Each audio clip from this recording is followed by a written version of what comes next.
सर्वसामान्यांच्या हक्काचा आवाज जागर जनस्थान। नेपाळ दर्शनासाठी निघालेल्या भुसावळ तालुक्यातील वरणगावसह तळवेल परिसरातील भाविकांची बस यूपीच्या नेपाळमध्ये नदीत कोसळल्याने 14 प्रवाशांचा मृत्यू झाला।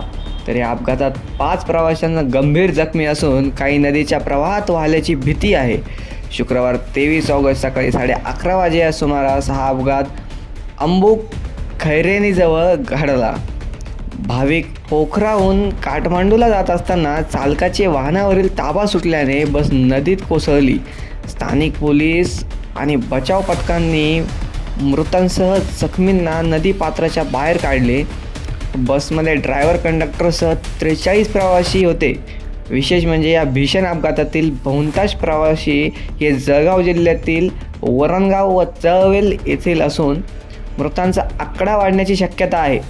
अधिक माहिती अशी की भुसावळ तालुक्यातील वरणगावसह तळवेल परिसरातील 110 भाविक नेपाळ दर्शनासाठी 15 ऑगस्ट रोजी रवाना झाले होते।